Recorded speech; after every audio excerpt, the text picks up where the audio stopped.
Hello and welcome to my review of the Kawai NV10S hybrid electric grand piano from Kawai.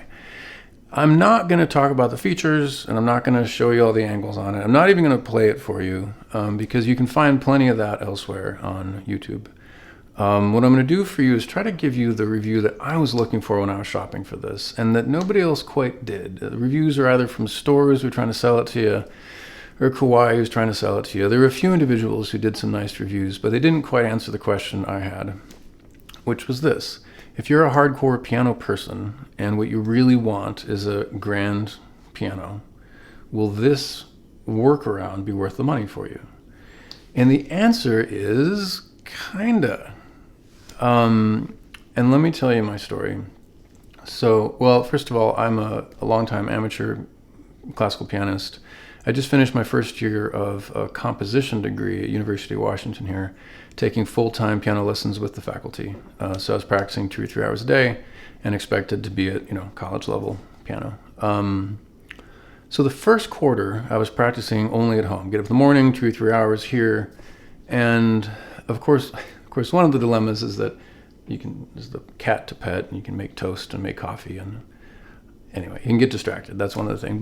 But my teacher was saying to me, she said, there's just something about the progress you're making which sounds like when students are practicing on an electric. And I said, no. This is a hybrid. This is a real grand piano action. This is the best you can get. It's definitely not that. This one's different. And she goes, So I was like, oh boy. So then in that second, third quarter, my schedule changed and I started practicing on campus in the practice rooms. And I started getting better. So I was like, what's going on? Because these pianos are way worse than mine. Half the notes are out of tune and the things don't work. And Lord only knows what's on the keys, and like it's clangy. You're in this little room and it's hurting your ears and it sounds horrible. Like everything about it's terrible. Why is this making me better? And what I decided was that grand pianos don't have volume knobs. And that's my take home for this video. So what I mean is that if you sit down at this and you are playing something loud, the temptation to turn the volume down is going to be enormous.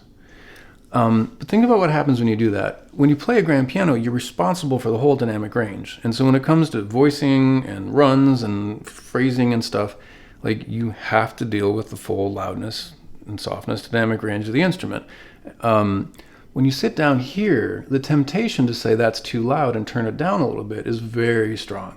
Whether it's with headphones, because the full loudness of an acoustic grand piano through headphones is a lot. It definitely hurts your ears. Musicians they get hearing damage, right? So turn it down. And even if you're unplugged, it's a lot of volume for a room. You feel self-conscious. You don't want your neighbors to get upset or whatever. Maybe your partner's around. You turn it down. But when you do that, your dynamic range is getting narrowed.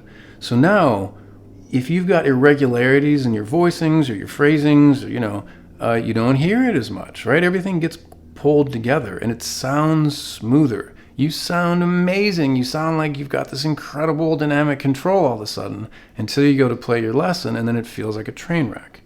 And my guess is that that's what my teacher is hearing from those students.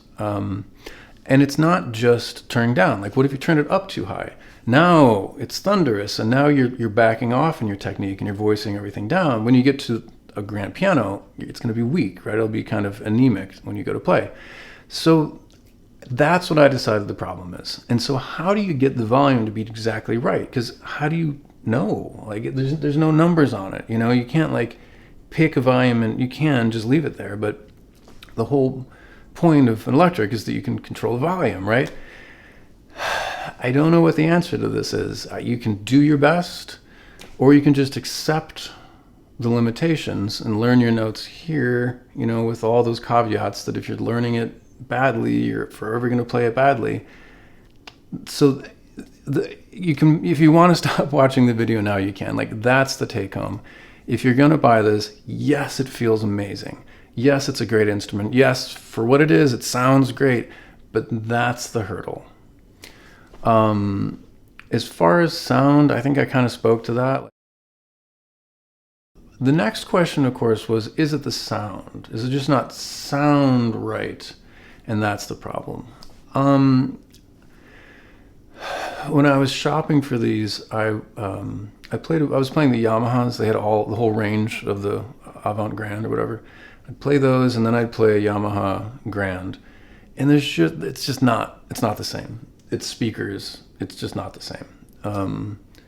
It's even hard. You can kind of replicate like a human voice, speakers versus real person, almost, and that's coming from your face. But with a grand piano, the sound's coming from this massive soundboard, and not to mention whatever else vibrates, the sides and the lid and the strings and everything. It's not the same. And so I'll say this, if you're buying this because you want the splendor of an acoustic grand piano sound, you're not going to get it. There are people who set up a bunch of speakers and they have their own sound samples, whatever, and apparently they've gotten pretty close. You could do that, but if you're just going to use it as stock, it's just not. It sounds really good. I love the way it sounds. It's rich, it's full, it's fun. I'm very happy with it, especially you get the volume right.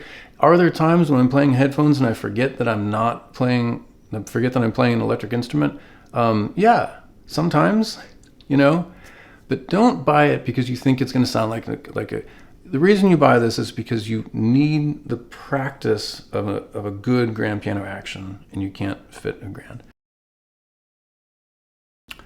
And then the physical reality of it, it's beautiful, it's big. At the end of this, I did a sped up video of me assembling it by myself, which is psycho. Don't do that, but I did it, and that gives you a little bit of sense of like what it physically is. It's like sitting at a grand piano with the back chopped off. I think of it kind of like those like a mounted deer head on the wall, and the rest of the deer isn't there. It's kind of like that. But when I was watching reviews, I wanted someone to take me on a tour. There's nothing much. It just is what it is. So anyway, that's what I have to say. And so keep that in mind. Am I glad I bought it? Absolutely. I love it. I love playing it. I love playing Elton John on it. I love practicing my pieces on it. But I am still coping with that difference, and I'm still not exactly sure what to do about it. So I think the answer is you just kind of do both. So there you go. There's my thoughts on the Kawai NV10S. If you have any questions, I'd be happy to answer them in the comments. Thank you. Here's the bonus video of me assembling it by myself. 2 huge boxes. One weighs 250 pounds, one weighs 100, I think.